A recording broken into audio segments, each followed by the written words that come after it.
The chandeliers of the plaza shimmered like captured stars. Manhattan's night hummed beneath the ballroom windows, violins whispering through the crowd of silver tuxedos and diamonds that sparkled like broken promises. Lily Carter adjusted the silk strap of her pale blue gown, her 6-month belly gently outlined beneath the fabric. She shouldn't have been there, her husband had said so.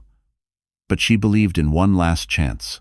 Grant Whitmore, real estate millionaire and self-proclaimed architect of legacy, stood across the room with a champagne flute. On his arm was Sloane Avery, the PR director of Whitmore Holdings and Lily's former college friend. Sloane's red Dior gown caught every flash of the cameras.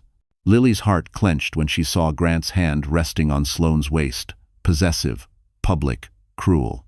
A hostess approached Lily with a polite smile, holding a small silver card. "Your seating.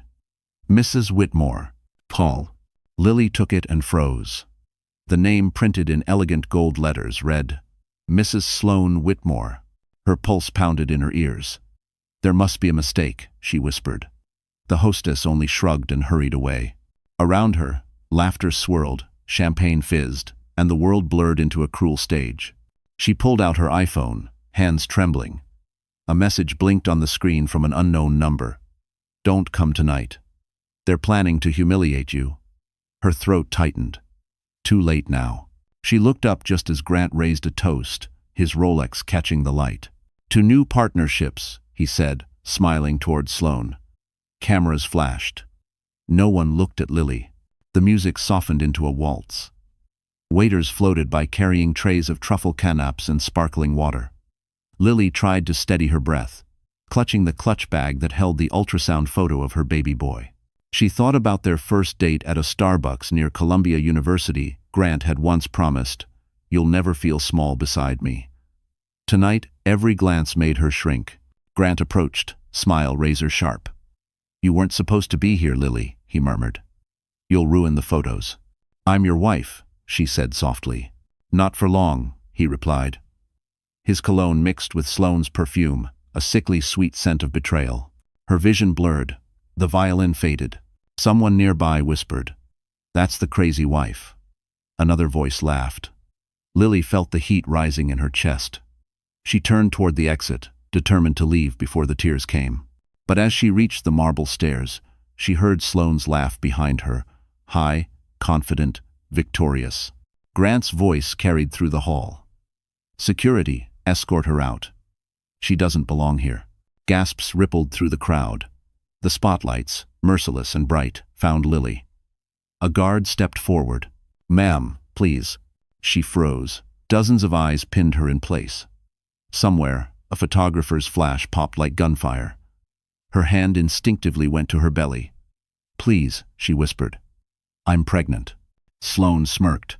"Oh, we all know, sweetheart. The question is, whose baby is it?" The room went silent. The orchestra stopped mid-note. Lily's breath broke. Humiliation burned through her like acid. She turned to leave, stumbling slightly as the heel of her shoe caught the carpet. The ultrasound photo slipped from her bag and fluttered to the floor like a white flag. Grant didn't bend to pick it up. Instead, he adjusted his cufflinks and said to the nearest photographer, "Delete every picture with her." Lily's tears blurred the golden hall into streaks of light. She walked out under the chandelier's glow, the sound of laughter echoing behind her like shattered glass.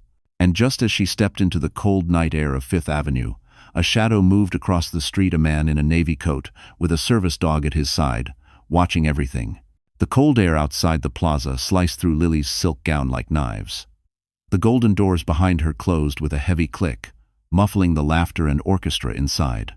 She stood on the marble steps, clutching her clutch and trying to catch her breath. Her baby kicked a soft reminder of the tiny life that still depended on her. She wiped her tears quickly before they froze on her cheeks. Inside, the party continued without her. She could see them through the glass. Grant's tall figure beside Sloane's perfect silhouette, the two of them glowing beneath the chandeliers as if they belonged there. A flash of cameras went off. He was smiling again, always smiling when she was suffering. "Ma'am, you can't stand here," a guard said, stepping closer. His tone was polite but firm. "Please move along." She turned to him, voice trembling. I just need a minute. My husband, he interrupted. Mr. Whitmore has requested no further disturbance. The words hit like bullets. Mr. Whitmore, not Grant, not her husband, just another client to protect. She looked down at the cracked tile near the entrance, where her ultrasound photo had fallen. Someone had stepped on it, leaving a faint heel mark. Lily bent down slowly, ignoring the pain in her lower back, and picked it up. The tiny black and white image stared back at her, a heartbeat she was now protecting alone. A car door slammed nearby. Sloane's laughter floated out into the night. Grant, you didn't have to make such a scene, she said playfully. Grant's voice followed, calm and cruel.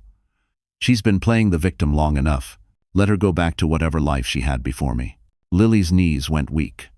Before she could move, the guard stepped forward again. Mom, please. I can call you a cab. I don't have my wallet, she whispered. He has everything. The guard hesitated. For a moment, pity flickered in his eyes. Then the door opened again. Another man in a black suit approached. Mr. Whitmore said to make sure she leaves the property. Lily felt her dignity unraveling thread by thread. She turned away, forcing herself to walk down the steps. Cameras flashed again from across the street. A reporter called out, Mrs. Whitmore, any comment about your husband and his new partner? Her chest tightened. She shook her head, clutching the photo to her chest. She wanted to scream, to tell the world what he'd done, but her voice was gone, swallowed by humiliation. Her heel snapped on the curb, sending her stumbling into a puddle. The icy water soaked the hem of her gown. For a moment, she stayed there, kneeling, breathing hard, her reflection broken in the dirty water. Somewhere, a taxi honked impatiently. Then, a familiar voice sliced through the chaos. Lily? She looked up. Through the traffic, a tall man in a dark navy coat was crossing the street. His presence was steady, commanding, almost unreal against the storm of noise. Beside him, a large Belgian Malinois trotted in perfect step, its eyes sharp and alert. Jack? She whispered, hardly believing it. Her brother's face appeared under the streetlight, older, rougher, but unmistakable. What the hell did he do to you? He said, voice low, protective. Before she could answer, another sound echoed. The doors of the plaza burst open again. Grant and Sloane stepped out, laughing, drunk on champagne and arrogance. Sloane's red gown shimmered under the streetlight. Grant stopped when he saw Lily on her knees, and that cruel smile returned. You should have stayed home, he said coldly. You're embarrassing yourself. Jack's jaw clenched. You're done talking to her. Ranger, the Malinois, growled softly, stepping closer to Lily's side, ears pinned back. The streetlight caught his collar engraved with the seal emblem. Grant sneered. Oh, the famous brother, still playing soldier? Jack didn't blink, still protecting what's mine. For the first time all night, Lily saw Grant hesitate. The crowd that had gathered began whispering, cameras flashing again. Sloane tugged at Grant's arm nervously. Jack took a step forward, his voice like steel. Say one more word to her, and I swear you'll regret it. Grant laughed, lifting his glass. What's a washed-up vet gonna do? Ranger's low growl cut him off. The dog's muscles tensed, eyes locked on Grant's wrist, as if sensing what was coming next. The crowd on Fifth Avenue froze as tension thickened like fog. Cameras from curious onlookers gleamed in the night, drawn to the drama spilling out from the plaza's golden entrance. Grant stood smugly on the marble step, the champagne glass still in his hand, droplets of gold spilling over his cufflinks. Sloane lingered behind him, her smile sharp as a blade. Lily clutched her belly, trembling, while Jack stood firm beside her, shoulders squared, every inch of him carved from resolve. Ranger's growl deepened a low, vibrating sound that echoed off the hotel walls. The dog's dark fur bristled, eyes fixed on Grant like a weapon waiting for command. Grant raised an eyebrow, smirking. Control your dog, soldier, before someone gets hurt. Jack didn't move. Then stopped threatening her. Grant's expression twisted. She's been living off my name long enough. She's done. Do you understand? Done. He stepped forward, pointing at Lily. You'll get nothing. Not the house. Not a dime. Not that kid. You want drama? Congratulations. You've got it." Lily's breath hitched. She stepped back, tears burning behind her lashes. "Please, Grant. Don't do this here." But Grant was too far gone. "You think people feel sorry for you? You're a nobody. You always were." Sloane's voice sliced in, sweet and cruel. Maybe she should stop playing the victim. Look at her pitiful. The bystanders gasped. Phones lifted higher. Jack's jaw tightened, the cord of restraint snapping thread by thread. He took one slow step forward. "You're crossing a line," he said quietly. Grant laughed. "Oh, I crossed it a long time ago." And then he made the mistake. He grabbed Lily's arm, jerking her toward him with a sudden, violent pull. Her cry echoed through the street. Ranger moved before anyone could blink. With a flash of motion, the Belgian Malinois lunged, clamping his jaws around Grant's wrist with a deep, primal snarl. The champagne glass shattered, spraying gold liquid across the pavement. Screams erupted. Sloane shrieked. Paparazzi cameras fired in bursts. Grant's roar of pain filled the air as Ranger held firm, muscles coiled, protecting his target. "Ranger, out," Jack commanded sharply. Instantly, the dog released and stepped back, eyes still locked on Grant. The discipline was military-controlled, precise. Blood trickled down Grant's wrist, staining his white cuff. "Jesus Christ," Grant shouted, clutching his arm. "That animal attacked me. I'll have it put down. I'll have you both arrested." Jack's tone stayed calm, but his eyes burned.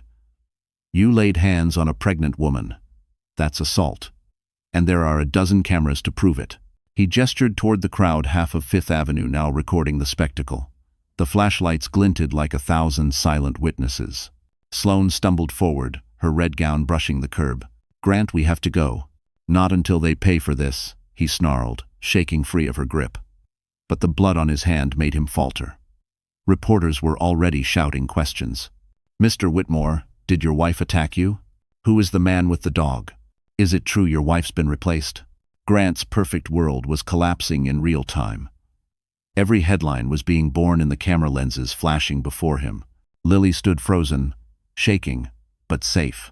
Jack placed a steady hand on her shoulder. "It's over. Let's go." As he turned her away from the chaos, a police siren wailed down the avenue. The reflection of blue and red lights flickered on the wet pavement. Sloane's face drained of color. "Grant, this is bad." He muttered something between a curse and a growl, watching as Lily disappeared into the night beside her brother and that loyal dog who'd bitten through his pride. Behind them, the cameras kept rolling, capturing the image that would flood every social feed by morning. A bleeding millionaire, a shattered champagne flute, and a woman walking away with her head held high. And somewhere above the noise, a reporter whispered the headline that would change everything. "The bite at the plaza." By dawn, Manhattan was already buzzing with the story. The incident outside the plaza had exploded across every social feed, every gossip column, every news crawl on Times Square screens. Millionaire mauled at gala. Pregnant wife kicked out before dog attack. The bite at the plaza. The city couldn't stop talking. Lily woke up on her brother's worn leather couch in Astoria, wrapped in a faded navy blanket that smelled faintly of coffee and rain. Ranger lay at her feet, snoring softly, the tip of his tail twitching in dream. Jack sat nearby with his laptop open, scrolling through the headlines. His jaw was tight, a muscle pulsing in his temple. "Grant's PR team is already spinning it," he muttered. "They're calling you unstable, saying you stormed the stage drunk." Lily sat up slowly, her body aching from the night before. "I don't even drink." "I know that," Jack said. "But they don't care about the truth. They care about clicks." She rubbed her temples, eyes stinging from exhaustion. On the coffee table sat her cracked iPhone, buzzing nonstop with messages, most from numbers she didn't recognize. Some offered sympathy. Others were cruel. Gold digger, crazy wife, poor millionaire. Jack handed her a cup of coffee. "Drink. You'll need it." She took a cautious sip, hands trembling. "He's going to ruin me, isn't he?" Jack leaned forward. "Not if we move first. I called someone Alvarez. You remember him? My old commander's cousin. He's a family lawyer now, works on Park Avenue. He owes me a favor." Before Lily could answer, the TV across the room flashed with Grant's face. He stood outside his midtown office, arm in a bandage, his hair perfectly styled, voice calm and polished. "I hold no ill will toward my wife," he told reporters smoothly. "She's been under tremendous stress. The pregnancy has been difficult, and her brother's dog reacted unpredictably. I only hope she gets the help she needs." Lily stared at the screen, speechless.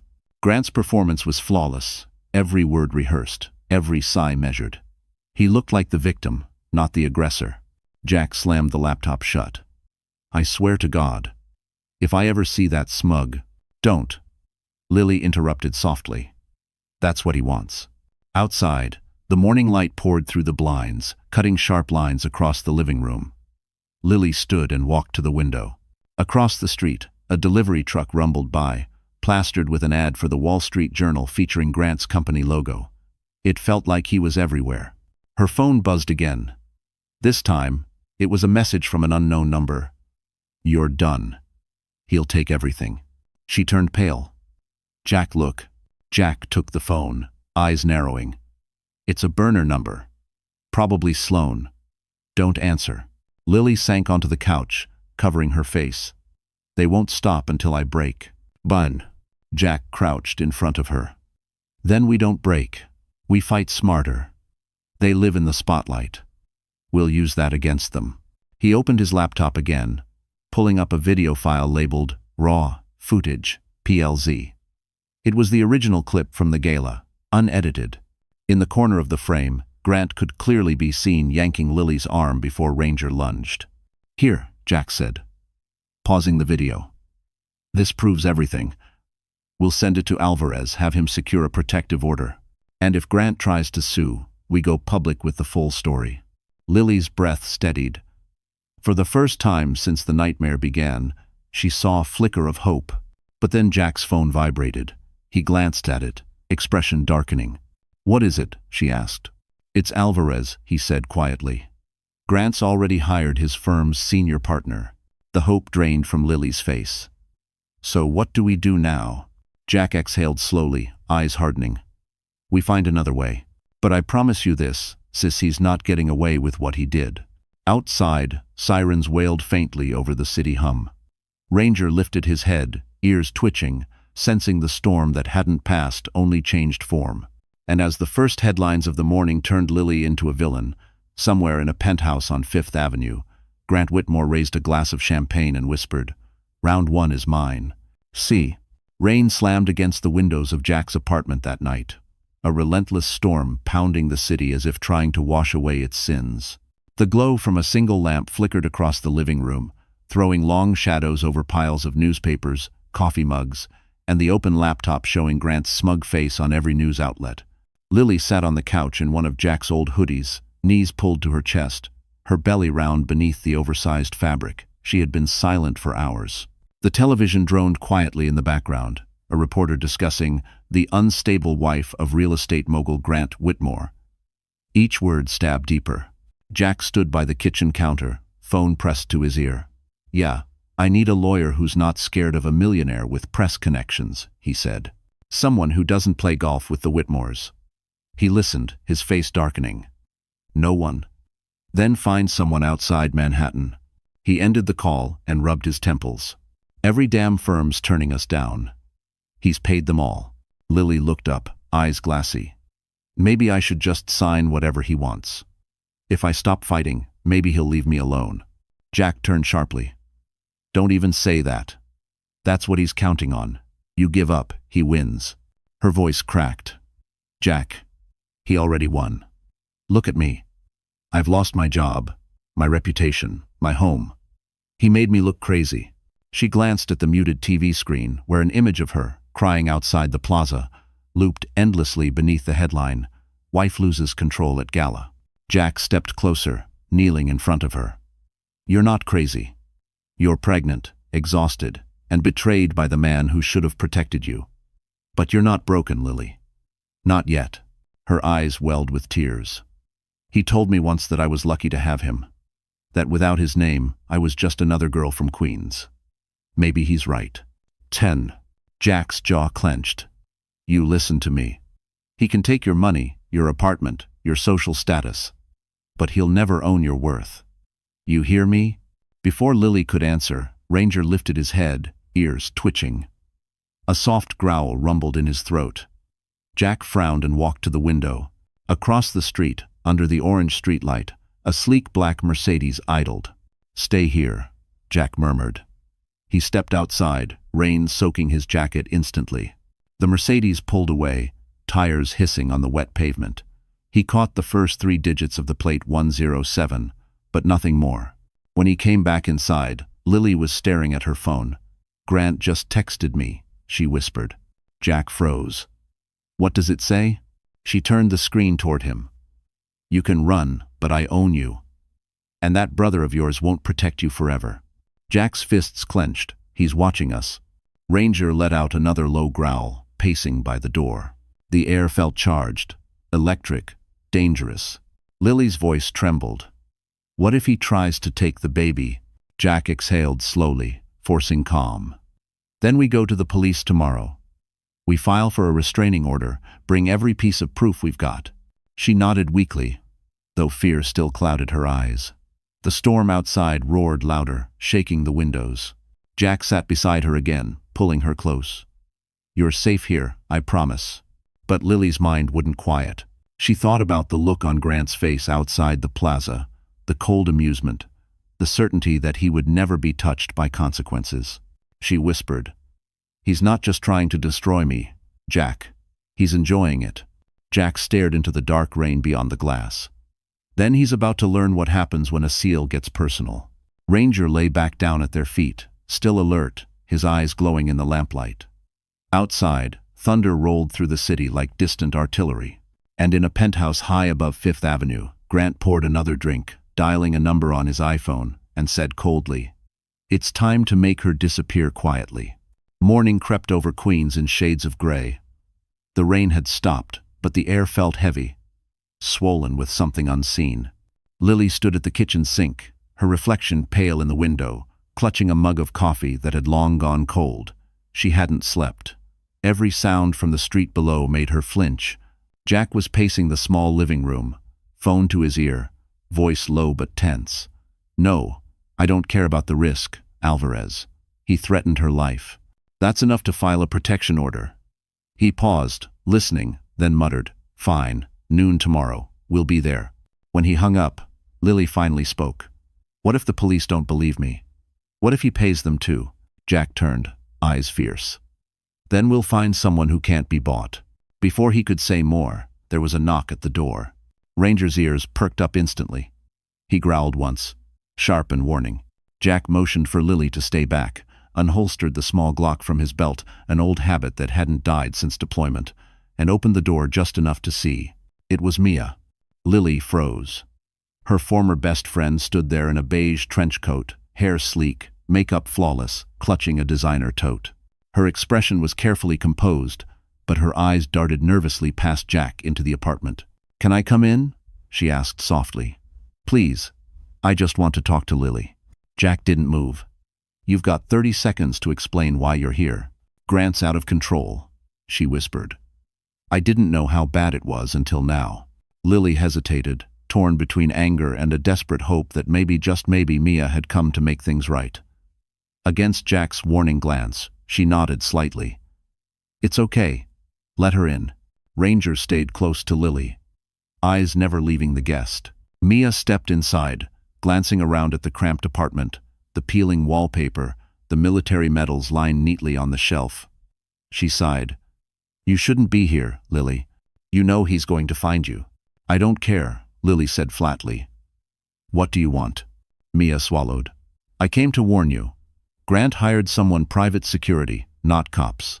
They're watching you. He said if you keep pushing, he'll file a motion claiming you're unfit to be a mother." Lily's stomach turned. "He wouldn't." "Oh, he would," Mia interrupted. "He told people you're unstable, that the baby might not even be his. He's got medical records, fake ones. I saw them." Jack's jaw tightened. "And why should we believe you? You work for him." Mia's voice cracked. "Not anymore. I quit last night. I couldn't watch it anymore. He's dangerous, Jack. He's not just angry, he's planning something." Silence fell. Rain began again, tapping against the glass. Lily set down her coffee, her hands shaking. "Why are you helping me now?" Mia's eyes filled with guilt. "Because I helped him ruin you. I gave him your emails, your schedule, everything. I thought he just wanted dirt for the divorce. Then I saw the photos." "What photos?" Jack snapped. Mia's lip trembled. "The ones from that night at the plaza. His men followed you afterward. There's a picture of you falling in the street, crying. He had it framed in his office. He looks at it every morning." Lily felt her knees go weak. "He framed it?" Mia nodded, like a trophy. Jack's voice went low, controlled, lethal. "Get out, Mia." Mia hesitated, tears slipping down her cheeks. "I'm sorry, Lily. I'll send you the files I copied. They might save you." She hurried to the door, glancing back once before disappearing into the stairwell. The apartment fell silent except for the sound of Ranger pacing, restless, uneasy. Jack turned to his sister. "He's escalating. This isn't just revenge anymore. It's obsession." "Funya," Lily whispered. "What if he hurts someone to get to me?" Jack holstered his gun, eyes dark. "Then I'll stop him first." Outside, a black SUV idled at the curb, windows tinted. Inside, a man lifted his phone and murmured, "Target confirmed." And as Lily closed the curtains, unaware of the lens pointed at her window, somewhere uptown Grant Whitmore smiled at the notification that read, "She's still in Queens." That night, Queens felt too quiet. Even the rain had stopped, leaving behind a damp stillness that pressed against the windows like a warning. Lily sat on the couch with Ranger's head resting on her lap, the rhythmic thump of his tail the only sound in the room.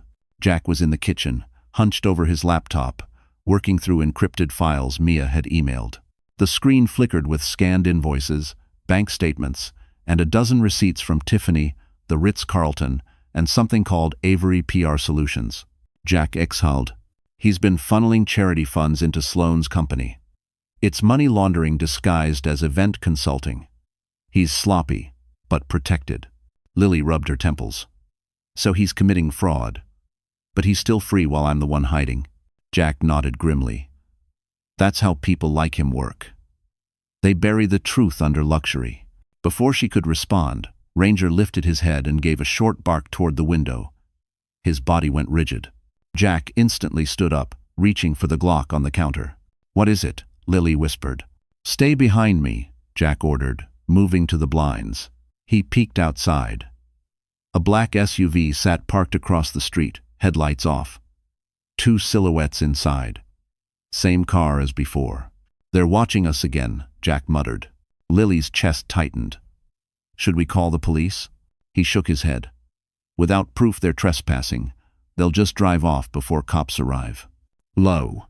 A beat of silence passed until a sudden crack split the air. The apartment's window shattered, glass raining down as a small metal device clattered onto the floor, hissing. Ranger barked wildly. "Smoke grenade," Jack shouted, grabbing Lily's arm.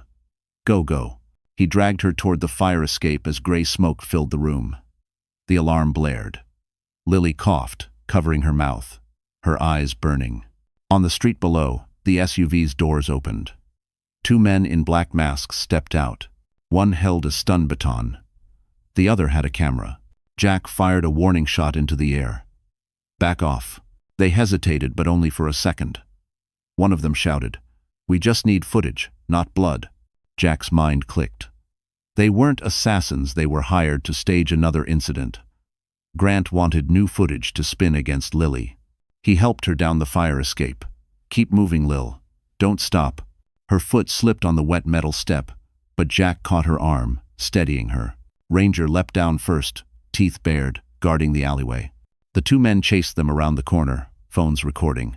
One yelled, "Mrs. Whitmore, stop running. You're resisting legal service." "Legal service?" Lily gasped. "What are they talking about?" Jack gritted his teeth. "It's a setup. He's trying to make it look like you're violent or unstable again." They reached Jack's truck, an old silver Toyota Tacoma. He shoved Lily inside, Ranger jumping in after her. The masked men ran closer, still filming. Jack revved the engine. "You want a show? Here's your show." He threw the truck into reverse, tires screeching. and sprayed the men with muddy water as he sped out of the alley.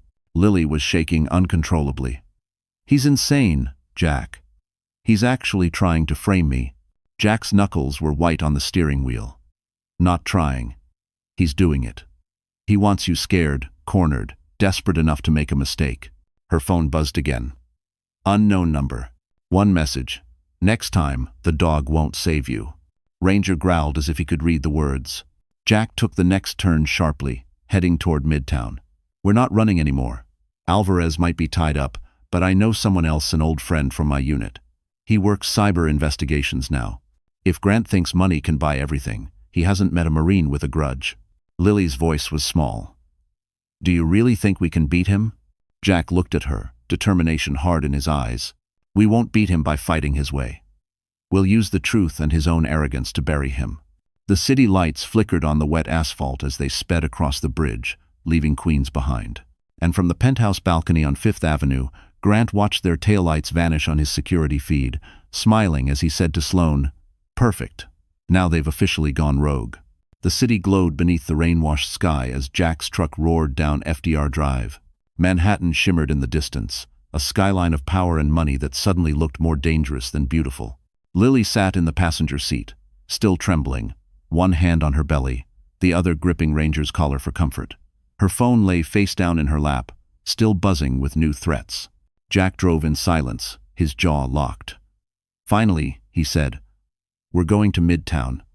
There's someone I trust there, Ethan Morales, cyber forensic specialist, former SEAL Intel. If Grant's behind those fake files and burner numbers, Ethan can trace them." Lily stared out the window at the glimmering skyscrapers. "You really think some hacker can stop a man like Grant?" Jack glanced at her. "He's not just a hacker. He's the guy corporations call when they're being blackmailed. If Grant's been covering up crimes online, Ethan will find them." They pulled into a dim parking garage beneath a high-rise on Park Avenue. The elevator smelled faintly of metal and coffee as they rose to the 14th floor. The office was small but filled with tech, multiple monitors, wires, blinking routers. Ethan, a bearded man in a hoodie, looked up from his MacBook Pro when they entered. "Jack Carter," he said with a grin. "I heard rumors you'd gone ghost." Then his eyes shifted to Lily. "So this is the sister the tabloids can't stop talking about." Lily's face reddened. "They make me sound like a monster." Sanj. Ethan motioned toward a chair. "Yeah, that's what rich men pay PR firms to do. Sit down. Let's dig into this." Jack placed the USB drive on the desk. "Files from Mia Avery, emails, receipts, account transfers. She says Grant's laundering charity money into shell companies. We also think he's fabricating medical documents to question Lily's mental health." Ethan plugged in the drive, his fingers flying across the keyboard. Code scrolled across the screen. "Okay, this is bad," he muttered.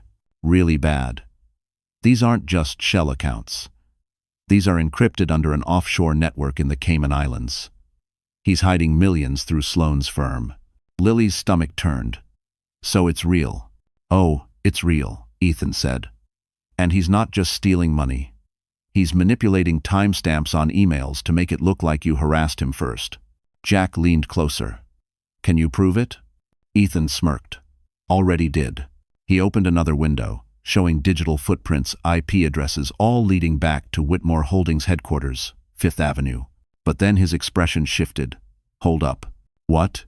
Jack asked. Ethan zoomed in on a line of code. "There's remote access active right now. Someone's tracking your phone location." Lily's blood ran cold. "You mean right now?"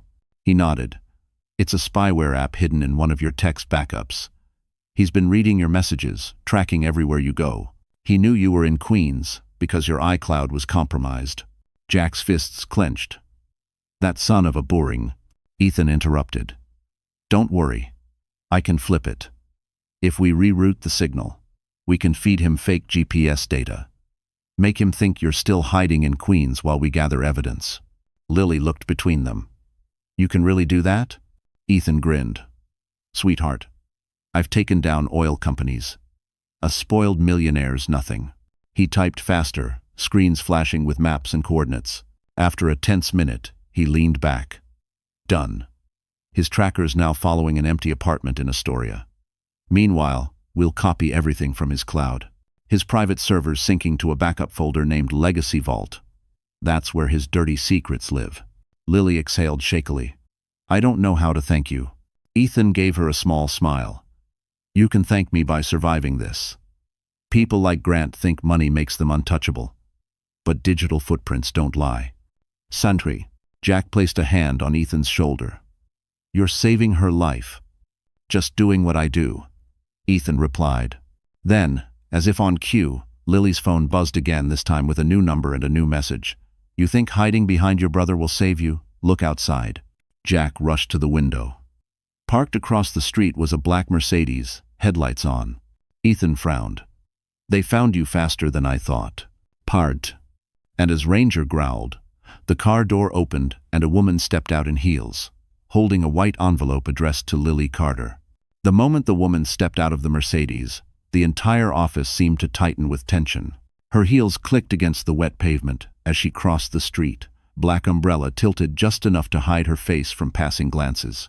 She looked expensive, sleek hair, a white trench coat, and a diamond watch glinting under the streetlight.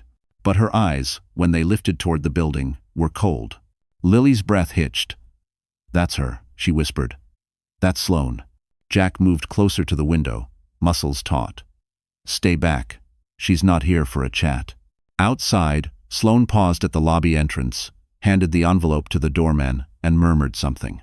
Moments later, the elevator dinged upstairs. Ranger began to growl before anyone even moved. Ethan swore under his breath, shutting his laptop. She tracked you here. That envelope's not a love letter, it's a trap. Probably legal papers or a recording device. The elevator doors opened with a chime that sounded too soft for how dangerous it felt. Sloane Avery stepped out, her perfume trailing behind her, a sweet, suffocating scent. Lily remembered from every gala, every dinner party where she'd smiled through humiliation. Hello, Lily, Sloane said smoothly. Still hiding behind your brother, I see. Jack stepped forward, blocking her path. You've got 30 seconds to explain why you're here before I throw you back down that elevator. Sloane's smirk didn't falter. Relax, soldier. I'm just the messenger. She placed the envelope on Ethan's desk. Grant wanted me to deliver this personally. Divorce papers. He's filing for full custody. Lily's stomach dropped. Full custody? He can't warn.gom. Oh, he can, Sloane interrupted. He's claiming you're emotionally unstable, financially dependent, and my favorite part, potentially violent. He's got video proof. Jack's eyes narrowed. Video of what? Sloane grinned wider. Of you, Jack. From last night. Pulling a gun in Queens. The smoke grenade. You made it too easy. Ethan's fingers flew over the keyboard. She's not lying. Someone uploaded footage to a private cloud 30 minutes ago. Same metadata as Grant's office server. Lily's pulse thundered in her ears. He's setting us up again. Sloane tilted her head, feigning pity. Come on, Lily. You married a powerful man. You knew this game came with consequences. Jack took a step closer, his voice low and dangerous. You think this is a game? Sloane met his stare evenly. To him, everything's a game. You just don't realize he's already won. She leaned toward Lily, voice dripping venom. You should have stayed quiet. Women like you don't beat men like Grant. Ranger barked, the sound echoing through the office. Sloane flinched, then forced a laugh. Still hiding behind your mutt too. Jack's patience snapped. Get out. Sloane held up her hands in mock surrender. Fine. But when this goes public tomorrow, don't say I didn't warn you. She turned, heading for the door. As she pressed the elevator button, she glanced back with one last smirk. Oh, and congratulations.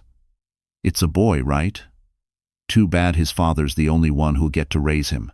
The elevator doors slid shut. Lily's knees buckled. Jack caught her before she hit the floor. She's bluffing, he said, though his voice trembled with fury. Ethan shook his head, scanning through data. No, she's not. They uploaded a heavily edited clip to a media outlet already. It shows Jack firing his gun cut right before the smoke grenade. Makes it look like you two staged an attack. Lily buried her face in her hands. He's going to destroy us. Ethan's tone hardened. Not if we get ahead of it. I can hack the rest of his cloud before he wipes it. We'll find something that burns him worse than he's burning you. Jack stood, pacing like a caged animal. He wants a war? Fine. We'll give him one. Ethan handed Lily a flash drive. This is everything I've got. So far, his offshore accounts, the fake invoices, the manipulated emails. If anything happens to me, you use this. Lily took it with trembling hands. Ethan, what do you mean if something happens? He gave a grim smile. Because the moment I break into his main server, Grant will know. He has digital watchdogs monitoring every intrusion. Once I hit that firewall, there's no turning back. Jack stared at him. So what's the plan? Ethan typed rapidly, pulling up the encrypted server connection. Simple. We go in, grab the proof, and bring him down before morning. The screen glowed blue, a spinning cursor waiting. Then, all at once, the monitors went black. The lights flickered out. A voice echoed through the office speaker system, smooth, male, familiar. Well, well, Grant Whitmore said. Did you really think I wouldn't be watching? And in the flicker of emergency light, Lily saw her reflection in the dark glass, trapped, hunted, and now face to face with the monster himself. Alvarez arrived at noon with a leather briefcase, a reputation like granite, and a single purpose: to dismantle Grant Whitmore's polished lies piece by piece under Manhattan law today publicly. He walked into the small conference room where Lily, Jack, Ethan, and Ranger waited, carrying coffee and a stack of documents stamped, notarized, and impossible to refute under oath today. Alvarez placed a thick manila folder on the table and opened it with a deliberate calm that made even Jack sit straighter and breathe slower as cameras recorded every move. In the folder lay bank ledgers, transfer confirmations, emails with headers from Whitmore Holdings, time-stamped invoices for event consulting, and a record of a transfer to Sloan Avery's Cayman shell. Ethan pushed a flash drive forward and explained how he mirrored Grant's private cloud, recovered deleted files, and followed IP trails straight to the Fifth Avenue server this morning securely. Alvarez then produced medical records showing that Lily's prenatal visits were documented at Lenox Hill, with notes indicating stress, not instability, contradicting the fake reports Grant circulated throughout the year. Most damaging was a voicemail from Grant to Sloan discussing how to control the narrative and fabricate incidents to hurt Lily's credibility. Alvarez played the clip. Grant's voice was smooth and arrogant, admitting he would break her and plant evidence to ensure public humiliation and legal leverage so no court could help. A hush fell as the recording ended. Lily's fingers dug into her palm, and Ranger whined softly, the dog sensing the sudden shift from rumor to damning proof right now. Alvarez stood, voice leveled, and filed for an emergency restraining order, an injunction to freeze Whitmore Holdings' discretionary accounts, and an immediate custody hearing postponement effective until full discovery concludes. The judge, a no-nonsense woman who reviewed the evidence in silence, signed the temporary order within an hour, her pen slamming the fate of Grant's morning headlines and reputation too. News vans assembled outside the courthouse as reporters shouted questions. Social feeds flipped from pity to outrage, and the public eye began to tilt toward a different story thread today. Grant called Alvarez a liar on live television and threatened to countersue for defamation, but his voice wavered when the anchor asked about the transfer records in the court file. Sloan's posture slipped. Cameras caught her fingers gripping a napkin so hard, the knuckles whitening revealed nerves, and a PR crisis whisper network began to fracture their control quickly. Grant wasn't finished. An anonymous source later gave Alvarez a recorded call in which Grant vowed retribution, promising to bury the case in litigation until Lily had nothing left alive. The cameras captured Grant exiting the courthouse with lawyers. His face showed fury, but a faint tremor in his hand betrayed worry as reporters cried frozen assets to the world. Sloan texted frantic updates to Grant. Her lawyer whispered damage control strategies, but internal emails leaked to the press hinted she'd been promised a promotion contingent on silence and immunity. Across social platforms, people began organizing boycotts of Whitmore-branded developments. Donors paused contributions, and a charity gala partner withdrew sponsorship in a dramatic public rebuke overnight. Headlines screamed accountability everywhere. Lily watched the feed with numb relief. The tide had shifted, but Alvarez warned it was only the beginning, that legal battles would be brutal and defendant dangerous when cornered. As night fell, Grant retreated to his penthouse, the skyline distant and cold, while Lily slept in Jack's tiny apartment, exhausted but clinging to a fragile, fierce sliver of hope. The next morning, the world outside was brighter, but Lily felt the same heaviness pressing on her chest. The city looked calm from Jack's apartment window, yet inside her mind, everything still burned. The media had turned overnight. Now she was the woman betrayed, the mother fighting back, but she didn't feel like a hero. She felt hollow. Jack brewed coffee in the kitchen, silent except for the clink of mugs. Ranger sat by the door, alert as always, his head turning at every hallway sound. Alvarez's restraining order had bought them time, but Grant was still powerful, still watching. Lily could feel it. Her phone buzzed again. Unknown number. She almost ignored it until she saw the message. Dad saw the news. He wants to talk. Her breath caught. She hadn't spoken to her father in months. After Grant isolated her, she'd stopped calling home, convinced she didn't deserve their love. Her fingers trembled as she dialed the number. The line rang twice before a voice answered, soft, old, but still steady. Lily? Tears filled her eyes immediately. Dad. Sweetheart, he said quietly. I saw everything on the news. I wish your mother were here to see how strong you've become. Lily sank into the couch, clutching the phone. Strong? Dad, I'm barely surviving. Grant's ruined my name. I'm hiding in your son's apartment, and I can't even sleep without jumping at every sound. You're still standing, he said. That's strength. Jack looked up from across the room. When she mouthed Dad, he nodded silently, letting her have the moment. Her father hesitated. There's something you need to know. A letter came in the mail yesterday addressed to you, from Grant's lawyers. I didn't open it. Lily's stomach twisted. He found you? Yes. But that's not the worst part, her father said slowly. There was another envelope, smaller, with no return address. Inside was a photo of you and Jack outside the courthouse yesterday. Someone's watching you from closer than you think. Jack's expression hardened instantly. He grabbed his keys and motioned for Ethan on speaker. We've got another breach. Track every security feed near the courthouse. Ethan's voice crackled through the phone. On it. If Grant's team's tailing you, I'll find their plates before sunset. Lily covered her face with her hands. It's never going to stop, is it? Jack knelt in front of her. It will. But you have to hold on a little longer. We're closer than you think. Before she could answer, Ranger let out a sudden sharp bark and ran to the door. Someone knocked 2 short raps, then silence. Jack's hand went to his weapon automatically. Who is it? A woman's voice replied, trembling. It's Mia.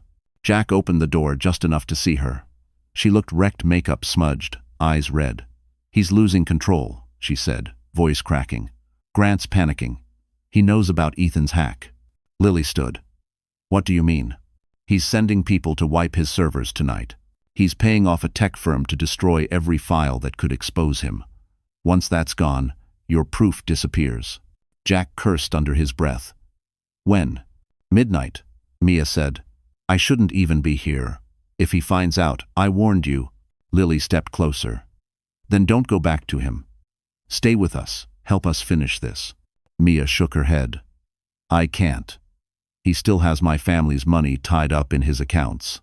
If I cross him completely, we lose everything. Lily's eyes softened. So did I. Mia's face crumpled. I'm sorry. She handed Jack a folded paper. This is the name of the data center. Downtown, under a false company name. If you want to stop him, you'll need to go tonight. Then she turned and fled down the hall before they could stop her. Jack unfolded the note and read the address. He's burning evidence. Lily looked at her brother, fear mixing with fire in her eyes. Then we stop him before he erases the truth. Ranger barked once, sharp and ready, and as the city lights flickered to life outside, Lily realized this wasn't just about revenge anymore. It was survival, and tonight would decide which one of them walked away. The rain returned after sunset, fine and steady, whispering across the city like a warning no one wanted to hear. Park Avenue shimmered under the wet glow of headlights as Jack's truck rolled toward downtown Manhattan. Lily sat in the passenger seat, silent, clutching the folded paper Mia had given them. The address read, Atlas Data Systems, 47th and Lexington. It looked harmless, but Ethan's quick search revealed it was a shell company connected to Whitmore Holdings. Jack checked his Glock, then tucked it under his jacket. Once we're inside, we copy everything and get out. Fast. If Grant's sending people to destroy files, we'll have company. Lily swallowed hard. Jack, are we really doing this? Breaking into a building could get us arrested. Bore. We're not breaking in, Jack said, glancing at her. We're saving evidence before it's destroyed. Ranger whined softly from the back seat, restless, sensing the tension.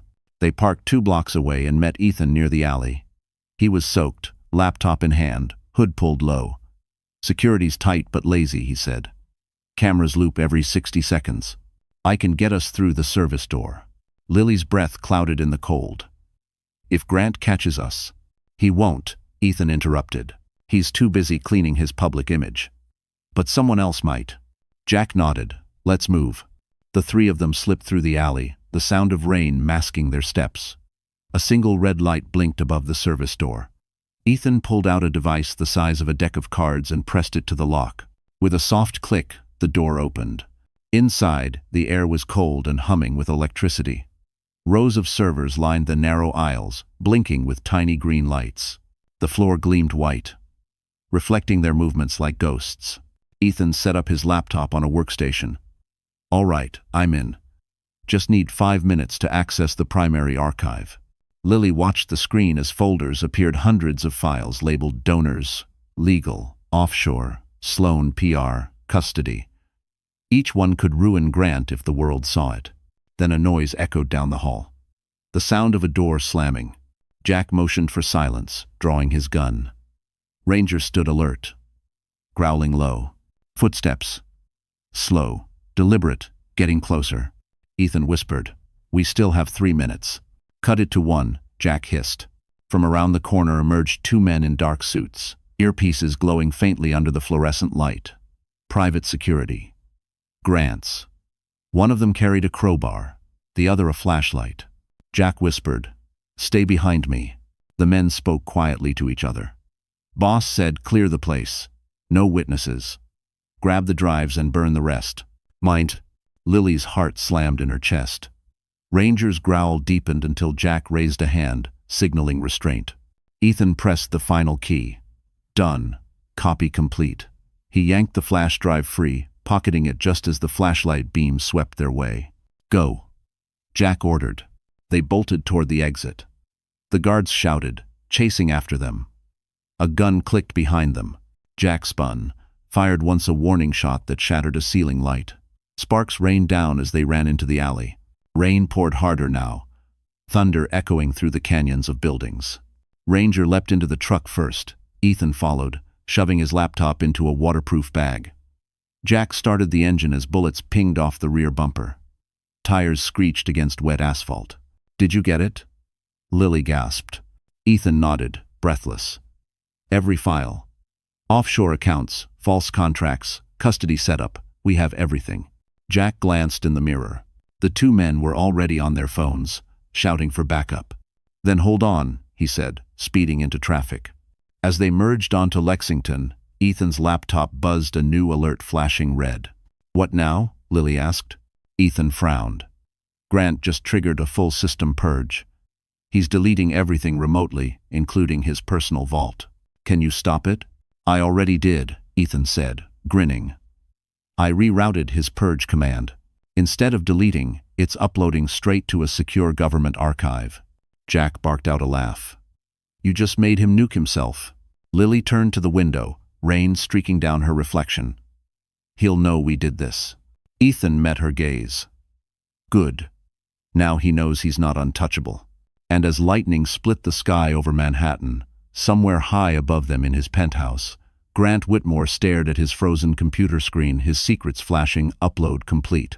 The morning after the midnight raid, Manhattan felt oddly quiet, like the calm before a storm finally noticed. News vans circled Grant Whitmore's penthouse, but the angle of the sun revealed something unexpected.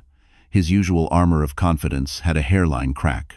Inside a dim conference room, lawyers and PR consultants argued in low tones while Grant paced, phone in hand.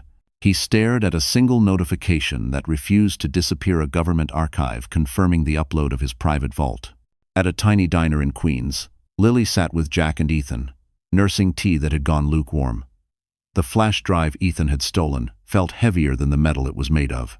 It contained the financial paper trail, the staged videos, and a string of texts between Grant and Sloane that made Lily's skin crawl. They had proof, and for the first time in weeks, it felt like more than a temporary reprieve. Ethan scrolled through the messages on the laptop. "Here," he said. "Listen to this voicemail."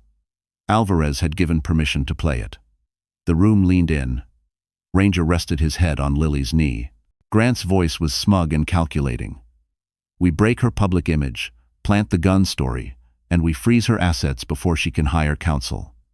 If she resists, we escalate, make it ugly but plausible." Then a softer voice, Sloane's, answered, laughter caught in the background. "Do it, darling. I'll handle the optics." The recording ended. The diner felt too small. Jack slammed his fist on the table. He said that out loud. "We have him admitting intent." He lowered his voice. "This is intentional harm." Lily swallowed. "If this goes to court, will that recording be enough?" "He'll claim it's doctored." Fear climbed her throat. The memory of cameras, bright and unblinking, filled her head like a swarm. Ethan smiled with tired certainty. "I anticipated that. I verified the metadata, the original server timestamp, the hash signatures. This thing is clean. Federal courts will eat it up." He tapped the laptop. "But there's more. Look." He pulled up a new folder labeled Confessions. Inside were emails, drafts that Grant never sent, notes to himself about contingency plans, and a file named admissions.txt. Lily opened it with hands that trembled. The text was blunt, a list of rationalizations and steps. It read like a diary of calculated cruelty. He wrote about leverage, custody maneuvers, and how a manufactured scandal would render her too unstable to parent.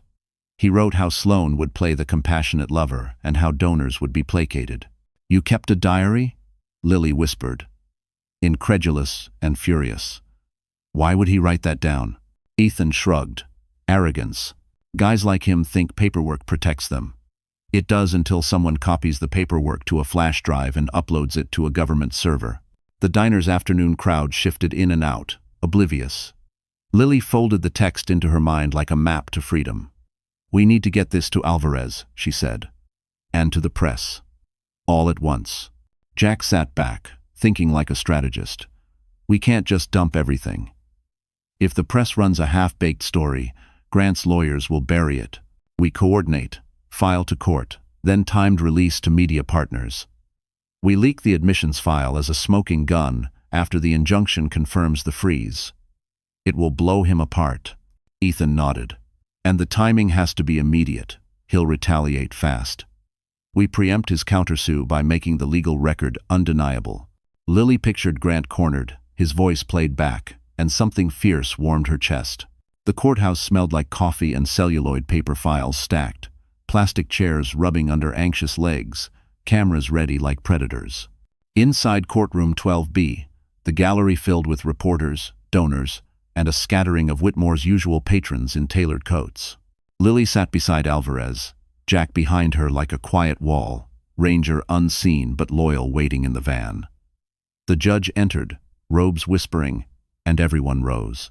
Alvarez spoke first, calm and precise. "Your Honor, we move to admit into evidence a mirrored copy of Mr. Whitmore's private vault, a recording of Mr. Whitmore discussing the orchestration of a campaign to destroy Miss Carter and financial transfers demonstrating misuse of charitable funds." The defense attorney smoothed his tie, one man who looked more accustomed to golf club hallways than cross-examination.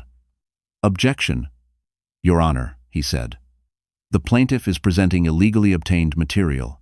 We contest chain of custody and assert hearsay." Alvarez responded with the kind of quiet confidence that made walls listen. "We have documented chain of custody. The mirror was created by a certified forensic specialist. Metadata, hashes, and timestamps confirm integrity. The recordings are original, preserved in a government archive with verified signatures." The judge murmured, paging through the exhibits. Outside, a camera flash lit up the foyer like mechanical lightning. The The courtroom felt the tension scale higher. Alvarez played the voicemail in open court. Grant's voice, slick, arrogant, spooled from the speakers. "We break her public image." The room reacted. A murmur swept the rows. The defense tried to argue manipulation, but Ethan was prepared. He stood under oath and explained, with technical clarity, how metadata and server certificates rendered any claim of tampering implausible. Then Alvarez pivoted. He called Mia to the stand. A hush fell. Mia's face had been splotched with worry, but she steadied herself as Alvarez led her through the story: how she copied invoices, how she watched Grant sign transfers, how she mailed the envelope that started the chain. Each admission landed like a heavy stone. The defense tried to impeach her character, reminding the jury of her past loyalties, but Alvarez peeled back each attack with documents Mia had already authenticated. Grant sat stone-faced, jaw clenched. For the first time in weeks, his smile was gone. His palms glistened faintly under the courtroom lights. Sloane's fingers trembled around a folded program. A sponsor 2 rows back shifted uneasily. Alvarez then shifted to the financial trail screens, showing transfers from Whitmore Foundation accounts into shell companies, invoices listing Sloane's firm as consulting, luxury retailers recorded as event expenses. The board members who hadn't been subpoenaed watched with rising horror. A lead donor in the gallery dropped his napkin as realization washed his face. "Your Honor," Alvarez said softly, "we ask for a temporary injunction to freeze discretionary transfers from Whitmore Holdings and remove Mr. Whitmore from his position on the charity board pending full discovery." Grant's lawyer struck back, fury in his voice. "This is an attempt to weaponize falsehoods to ruin a man's livelihood." He claimed political motives, personal vendettas, and implied Alvarez was staging a spectacle. But then, unexpected testimony turned the tide. A delivery driver, ordinary, in a grease-stained jacket, stepped forward when called. He described being paid by a Whitmore assistant to deliver envelopes to multiple addresses, including one that matched metadata traced in Ethan's report. His plain, believable account filled a gap the defense couldn't explain. The judge leaned forward. "Given the weight of the evidence and the risk of irreparable harm to the charity's donors, this court grants a temporary injunction. Discretionary accounts are frozen. Mr. Whitmore is removed from board activities, effective immediately." Gasps. Papers rustled. Reporters whispered. Sloane's face registered the first real fear. Grant's composure fractured into a stunned, pale mask. Donors began murmuring about rescinding pledges. Cameras swarmed like vultures. Alvarez smiled, but it was tempered. He knew battles ahead. He looked at Lily, who felt an odd mix of vindication and exhaustion. The judge set a full discovery schedule, but the temporary victory had a taste of salt. It was not over. As the courtroom emptied, a shadow lingered near the back, an attendant with a maintenance badge. Grant's voice, thin as a wire, whispered to Sloane as they passed, "We're not done." Sloane's hand tightened on his arm, and under that whisper, a plan was already being spun. The day after the injunction, Manhattan's skyline glittered, as if mocking Grant Whitmore's downfall. News headlines screamed across digital billboards in Times Square, "Millionaire's charity frozen amid fraud probe." Reporters swarmed the front of Whitmore Holdings, their microphones like spears waiting for blood. Inside the mirrored tower, Grant sat at his glass desk, phone buzzing nonstop, every call a demand, every voice angry. Sloane paced the office, heels clicking like a metronome of panic. "We can fix this," she insisted. "We control the narrative. We leak a statement about a misunderstanding." Grant cut her off, his voice low and venomous. "You don't control anything, Sloane. You've already made me look weak. The board's turning on me. Investors are calling for audits, and half my partners just ghosted me." Sloane's jaw tightened. "You told me to trust you." He glared at her. "And you told me you wiped everything. Clearly you didn't." Her eyes narrowed. "Don't blame me for your arrogance." He slammed his fist against the desk. "I lost $50 million in donations overnight. The Whitmore name is poison now." The office door burst open. His head of PR rushed in, pale and sweating. "Grant, you need to see this." He handed over a tablet. On the screen played a leaked video, Grant and Sloane at the plaza, the night of the gala. The footage showed Lily being shoved, Ranger lunging, and Grant's voice shouting, "You'll get nothing." Grant froze. The raw truth of it was undeniable. Sloane's smirk in that moment, his cold dismissal, it was all there, now public, now viral. He hurled the tablet across the room. How the hell did they get that? The PR man whispered. Anonymous upload. Same timestamp as the charity data leak. Someone's playing chess while you're playing checkers. Sloane's eyes flicked toward him, uneasy. He's right. Whoever's behind this knows exactly what they're doing. Grant's fury turned icy. Then find them. But deep down, he already knew Jack, Ethan, and Lily. The trio had become his worst nightmare. Disciplined, tactical, unbreakable.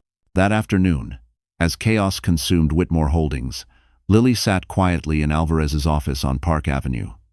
Outside the window, the rain returned soft this time, cleansing.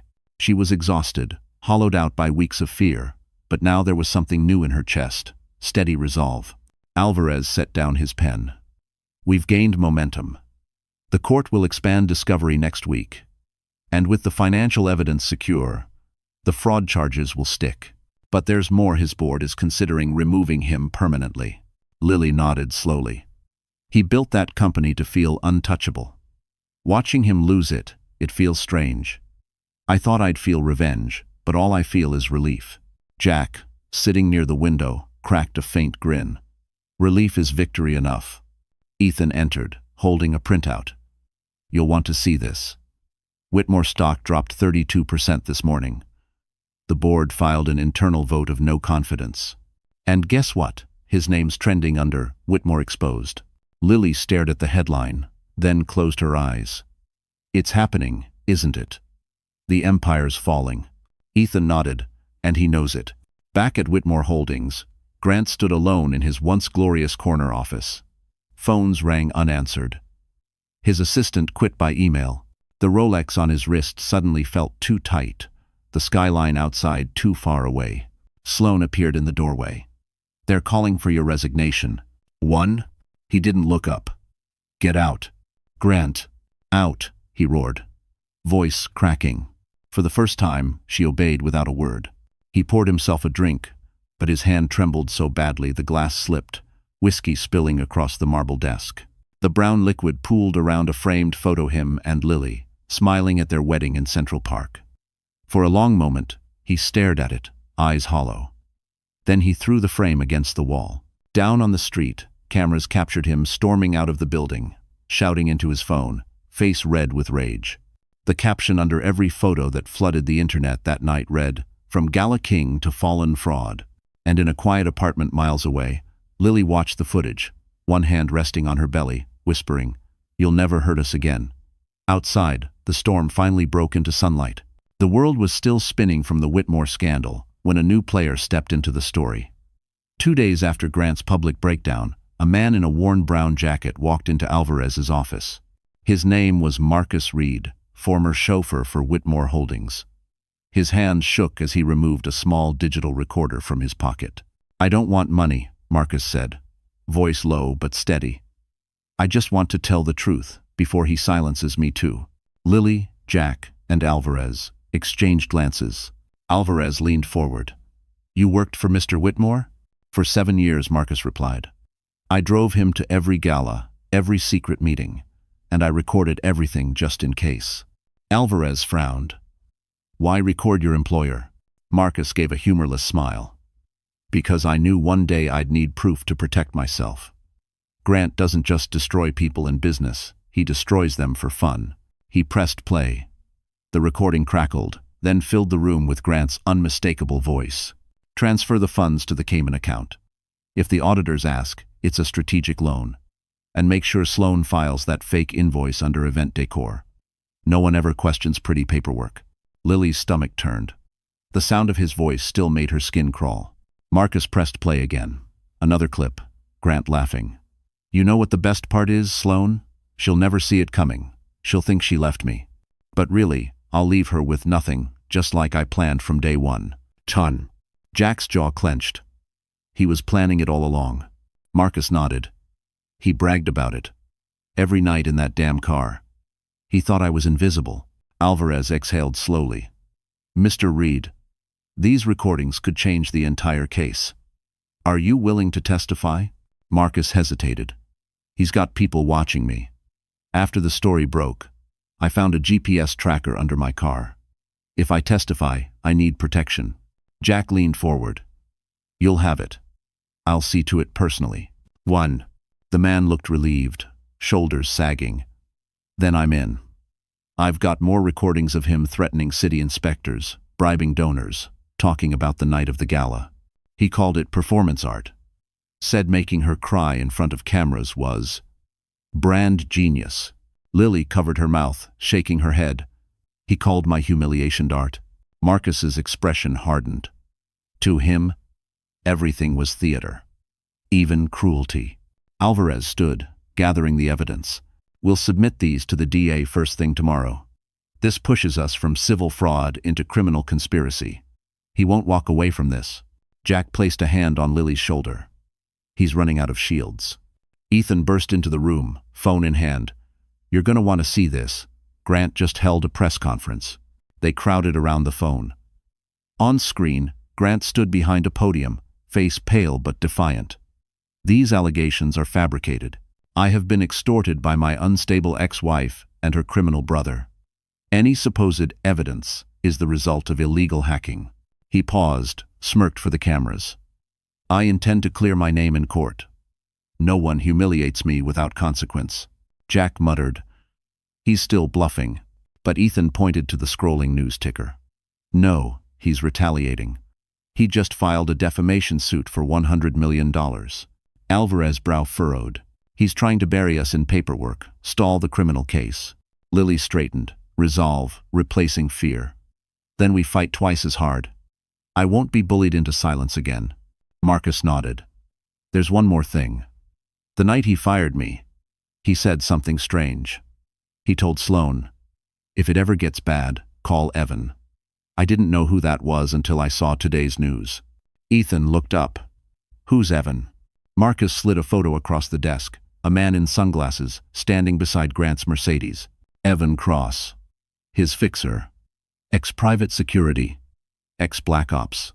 He cleans up messes permanently. Lily's blood went cold. You mean he kills for him?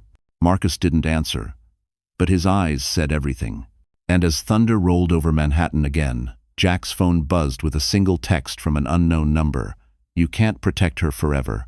Night fell over Manhattan like a closing curtain, heavy and unyielding. In Alvarez's office, the lights burned late, the air thick with unease. Jack checked the blinds again while Ethan's laptop hummed quietly. Marcus Reed sat near the door, wringing his hands. The name Evan Cross hung in the air like a curse. Lily stood by the window, watching the city shimmer below. So this man the Forney works for Grant? She asked, her voice barely a whisper. Marcus nodded. Worked. Maybe still does. I only met him twice, but that was enough. He doesn't talk, doesn't blink, doesn't leave footprints. People say he used to do contract work for private security firms, black ops level. Jack's hand went instinctively to the gun holstered beneath his jacket. Then we treat him like a professional threat. Alvarez frowned, flipping through files. We can't accuse Whitmore of hiring a hitman without proof. If this man acts outside the law, we call the feds. But for now, we need to keep Lily hidden. Lily turned from the window. I'm tired of hiding. Alvarez. I've been scared every day for months. I can't live waiting for him to send another monster after me. Jack crossed the room, steady but firm. You're not hiding, you're surviving. There's a difference. Ethan looked up from his screen. We've got movement. Someone just accessed Grant's private GPS app from an offshore address. Coordinates lead to a warehouse on the East River belongs to a logistics company owned by Evan Cross. Alvarez's eyes narrowed. That's too specific to be coincidence. Jack nodded. Then that's where we go. Lily stepped forward. You're not going alone. Jack shook his head. Absolutely not. You stay here with Alvarez. I can handle this. Jack. Lily, he interrupted, softer now. You have a baby to protect. Let me do my job. She wanted to argue, but the conviction in his eyes silenced her. Within the hour, Jack and Ethan drove through the wet streets of Brooklyn toward the East River docks. The warehouse loomed ahead, gray, windowless, and silent except for the hum of the nearby bridge. Ethan parked behind a stack of shipping containers. "Security cameras on every corner," he muttered. "Give me 30 seconds." He opened his tablet and typed furiously. The cameras flickered off one by one. Jack drew his weapon and moved toward the side entrance. "Stay low. We're just confirming he's here." Inside, the warehouse was a maze of crates and shadows. The faint smell of gasoline hung in the air. A single bulb flickered above a table in the center of the floor. On it sat a laptop, open to a paused video, Grant's face frozen mid-smirk. Jack approached cautiously. "This feels wrong." The video started playing automatically, Grant's voice filling the space. "Hello, Jack. If you're hearing this, congratulations.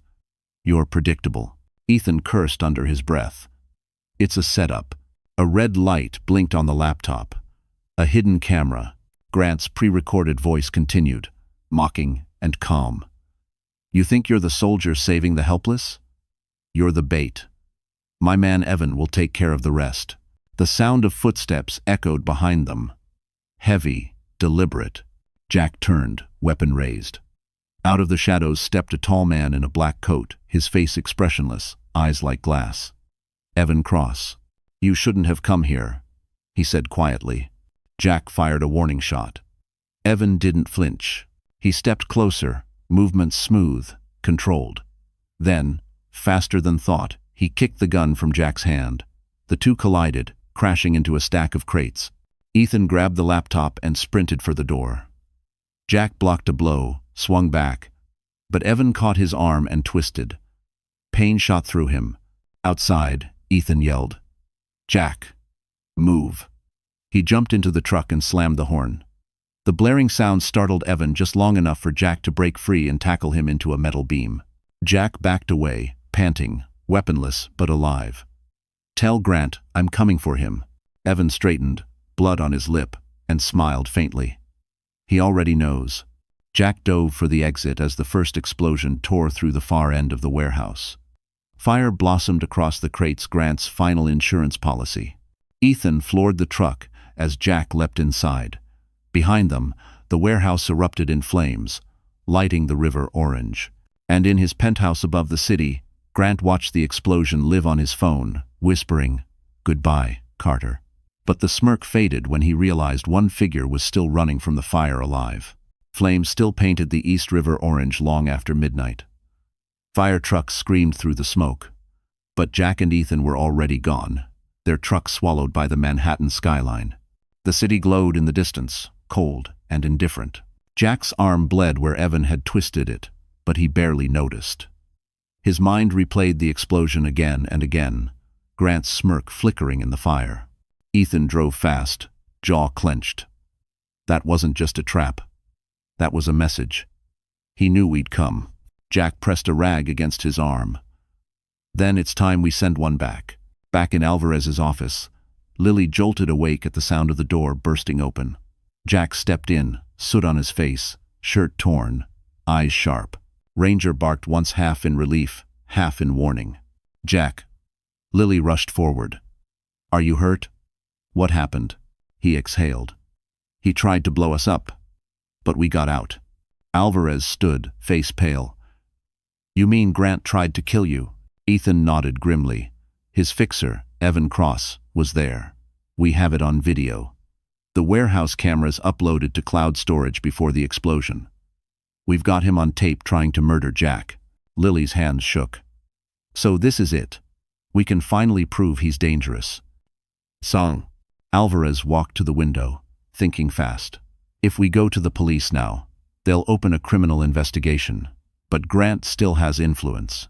We need to take this higher federal jurisdiction." Jack nodded. "FBI.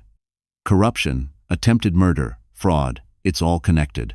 Ethan typed furiously at his laptop, transferring the footage to encrypted drives. "I'll deliver copies to 3 separate servers. If they try to delete one, 2 more will survive." "See."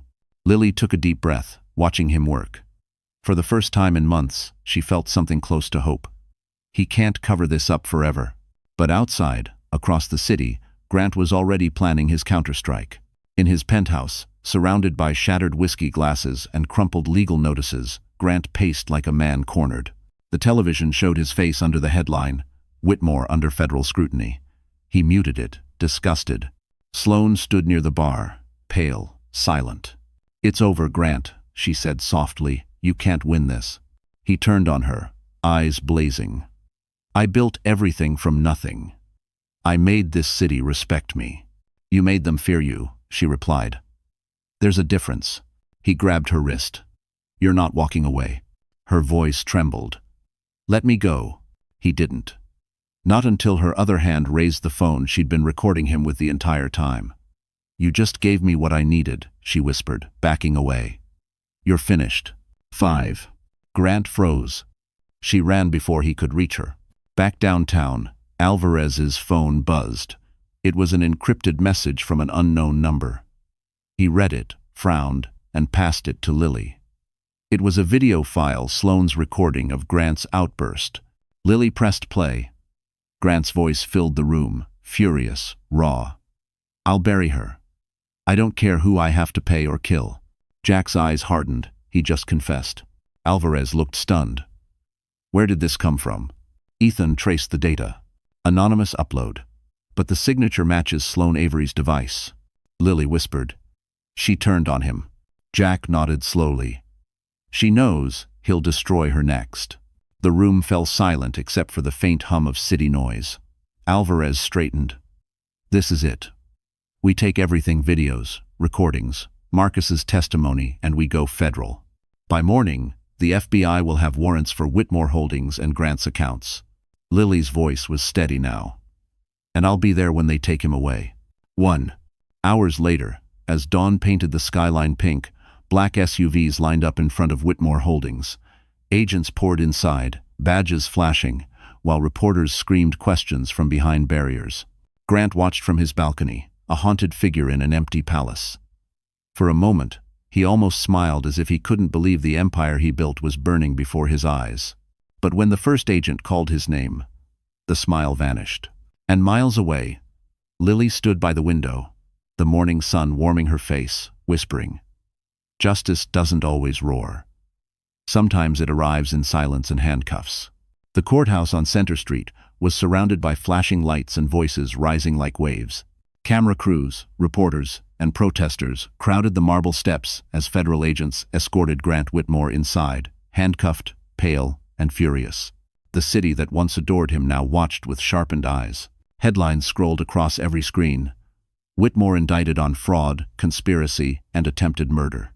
Lily stood at a distance beneath a gray umbrella. Jack was beside her, the rain soaking his coat. Ranger pressed against his leg. Alvarez adjusted his tie, face unreadable but eyes burning with purpose. "This is only arraignment," he said quietly, "but it's the beginning of the end." Grant glanced over his shoulder as he was led through the crowd and his gaze locked on Lily.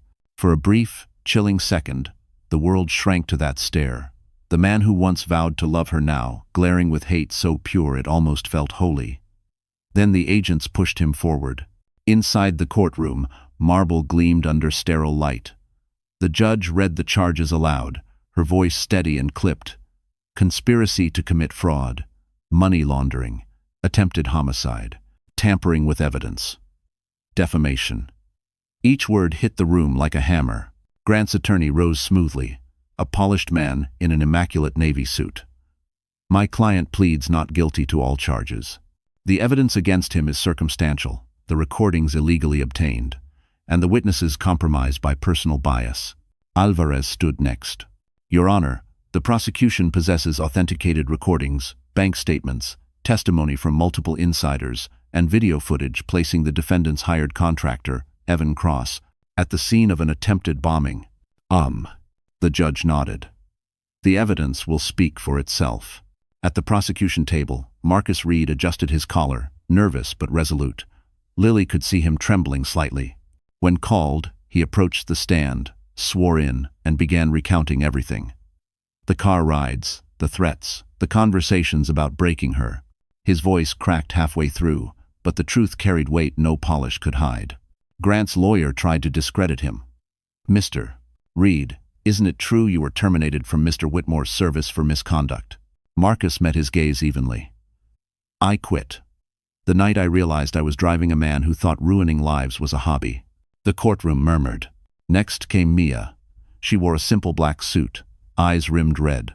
When asked why she'd betrayed her employer, she whispered, "Because I couldn't keep helping a monster." She handed over her email archives and the receipts she'd once forged on Grant's orders. Each document added another nail to his golden coffin. Ethan testified last, calm, precise. He explained how Grant's cloud system contained fraud trails, falsified reports, and private messages planning Lily's emotional collapse. The defense objected multiple times, but every objection crumbled under the weight of digital proof. When the prosecution rested, the defense called no witnesses. Grant sat there, stone-faced, eyes fixed on Lily. During closing arguments, Alvarez stood tall, his voice echoing through the chamber. Power doesn't absolve cruelty. Money doesn't erase accountability. For years, Grant Whitmore used fear as his business model, until he targeted the wrong woman. Justice isn't revenge, Your Honor, it's restoration. And it begins here. Grant's lawyer countered with rhetoric and polish, painting Grant as a visionary undone by a bitter ex-wife and jealous brother. But the jury's faces told a different story. They'd seen enough. Hours later, the judge returned. Her gavel struck once. Bail denied. The defendant will remain in federal custody, pending full trial. A gasp rippled through the courtroom. Grant turned, straining against the guards. "You think this is over?" he hissed toward Lily. "You haven't seen the last of me." Lily didn't flinch. "No, Grant," she said quietly. "The world has finally seen the real you." Sen, as the guards led him away, cameras flashed again, capturing the image that would flood every screen before nightfall. Grant Whitmore, the once untouchable millionaire, now just another man in chains. And as the doors closed behind him, Lily exhaled the first breath of freedom she'd taken in years, whispering, "Justice doesn't roar, it endures." 6 months later, spring returned to New York with a gentleness Lily had almost forgotten existed. The trial had been relentless, the headlines merciless, but truth had outlived the chaos. Grant Whitmore was convicted on all major charges, fraud, conspiracy, and attempted homicide, and sentenced to 25 years in federal prison. His empire crumbled overnight. Whitmore Holdings dissolved under bankruptcy filings, his penthouse seized, his name erased from the marble walls of every gala that once worshipped him. Lily stood on the terrace of a small brownstone in Brooklyn that she and Jack had rented. The air smelled of rain and blooming lilacs. She rested a hand on her belly, now rounder, the baby kicking softly beneath her palm.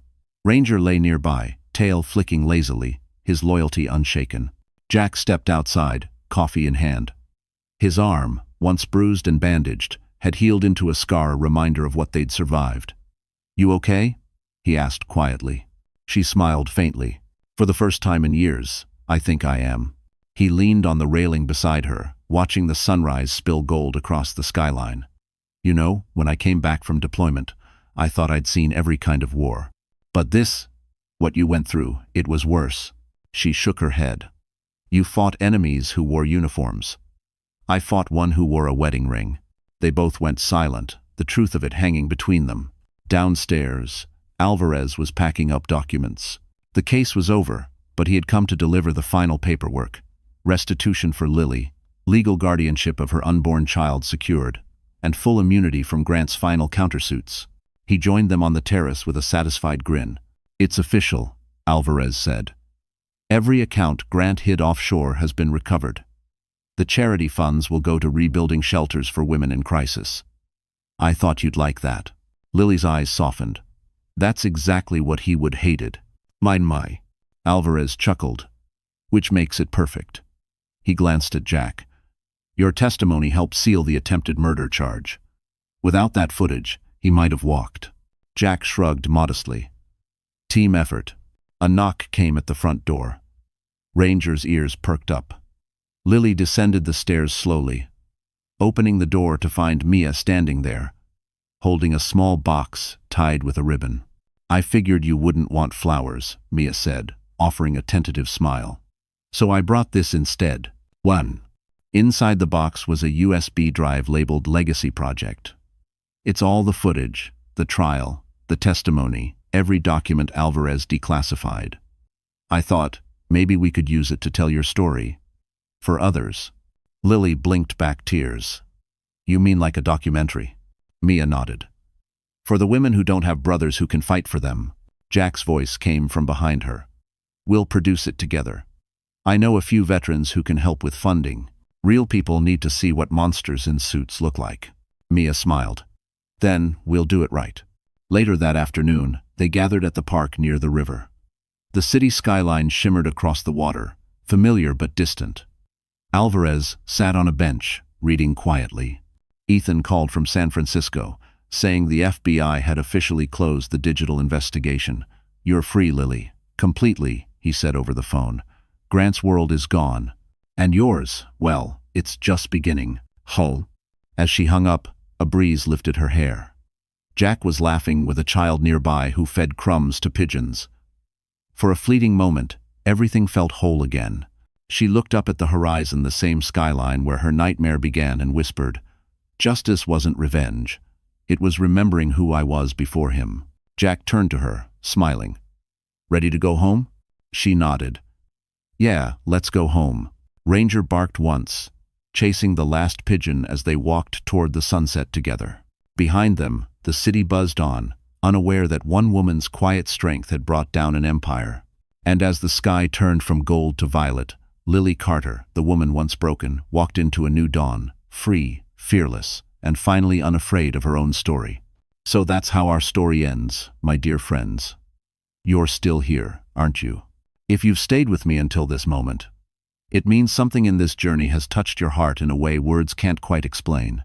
Maybe it's because deep down, we've all been Lily once. Broken, scared, and trying to find our voice again in a world that tried to silence it. What this story reminds us is something Marcus Aurelius once wrote. You have power over your mind, not outside events. Realize this, and you will find strength. Healing isn't about erasing the past. It's about reclaiming who you are after the storm.